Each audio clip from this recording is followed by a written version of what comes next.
12ஆம் வகுப்பு பொதுத் தேர்வு எழுத இருக்கும் மாணவ மாணவிகள் அனைவருக்கும் என்னுடைய வாழ்த்துக்கள். மார்ச் 1ஆம் தேதி ஆரம்பிக்க இருக்க 12ஆம் வகுப்பு பொதுத் தேர்வுக்கு நீங்க இந்த ஒரு வருட காலம் நல்லா தயார் பண்ணியிருப்பீங்க. இப்ப புதுசா எதுவும் தயார் பண்ணாதீங்க. நீங்க இதுவரை படிச்சதுல ஏதாச்சும் ஒரு கொஸ்டின் விட்டுருக்கலாம். இந்த கொஸ்டின் வேண்டாம், இது வராதுன்னு நினைச்சு விட்டுருப்பீங்க. இந்த கொஸ்டின் இப்ப வரும், இந்த கொஸ்டின் படி அப்படின்னு சொல்லி யாராவது சொன்னா கூட எந்த ஒரு கொஸ்டினையும் புதுசா எடுத்து படிக்காதீங்க. இதுவரை படிச்ச கொஸ்டின் மட்டும் நீங்க ரிவிஷன் பண்ணுவீங்க. அதுவே போதுமானதா இருக்கும். பரீட்சை அன்னைக்கு நாள் நைட்டு கண்ணு முடிச்சு விடிய விடிய படிக்கவே வேண்டாம்.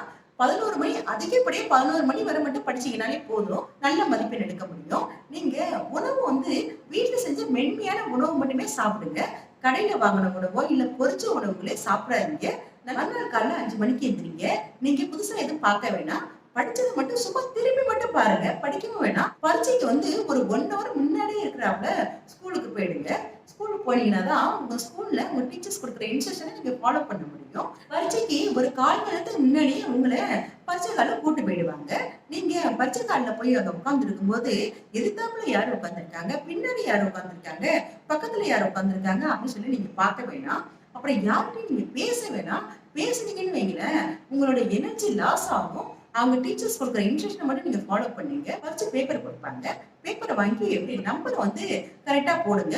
ஒரு தடவைக்கு 4 தடவை நீங்க செக் பண்ணீங்க. கரெக்டா போட்டிருக்கோமா என்னன்னு பாத்துங்க. ஒரு நிமிஷம் என்ன பண்ணுங்க, கண்ணை மூடி உட்கார்ந்துருங்க. 1 நிமிஷம் மட்டும்தான் கண்ணை மூடி கண்ணை திறந்து பாருங்க. இது கொஸ்டின் பேப்பர் கொடுப்பாங்க.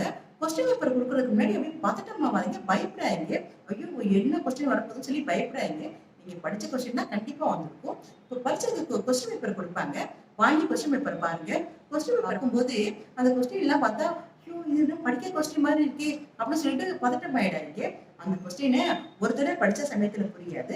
ஒரு தடவைக்கு 2 தடவை படிச்சு பாருங்க. 2 தடவையும் புரியலையா 3ஆவது தடவையும் படிச்சு பாருங்க. அந்த கொஸ்டின் நீங்க கண்டிப்பா படிச்ச கொஸ்டினா தான் வந்திருக்கும். கொஞ்சம் மாறி இருக்கும். ஆனா நீங்க படிச்ச கொஸ்டினா தான் கண்டிப்பா வந்திருக்கும். நீங்க படிச்சு பார்த்துட்டே வாங்க. எல்லா கொஸ்டின் படிச்சு பார்த்துக்கிட்டே வாங்க. படிச்சு பார்த்துட்டு 10:15 போல எழுத ஆரம்பிப்பீங்க. 10:15 எழுத ஆரம்பிச்சிருங்க.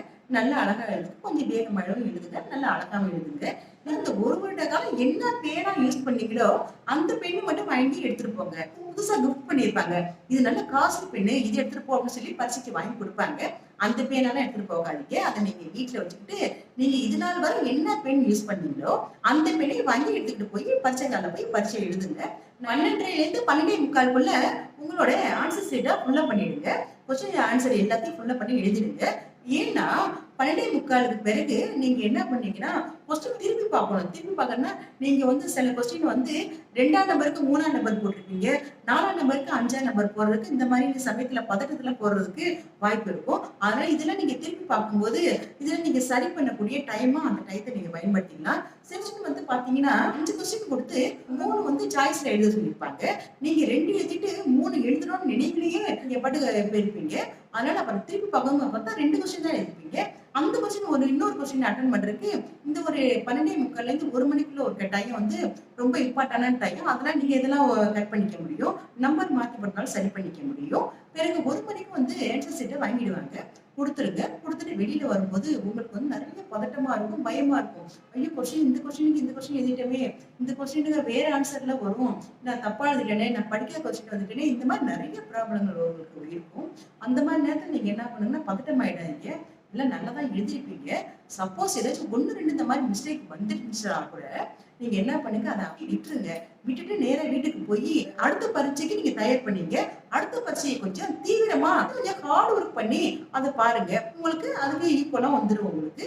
அதனால முதல் பரீட்சையை ஐயோ நம்ம மார்க் அதுல தப்பா எழுதிட்டவே நினைக்கிறத விட்டுட்டு அடுத்த பரீட்சைக்கான தயார் பண்ணிட்டீங்களோ இல்ல ஹார்ட் ஒர்க் பண்ணி தயார் பண்ணிட்டீங்கன்னு வைங்களேன், அதே இது மார்க் உங்களுக்கு மதிப்பெண் அதிகமா வர வாய்ப்பு இருக்கு. இதை நீங்க ஃபாலோ பண்ணாலே போதும். நீங்க அதிக மதிப்பெண் எடுக்க முடியும் அப்படின்றதுல எந்த சந்தேகமுமே இல்லை. வாழ்த்துக்கள்.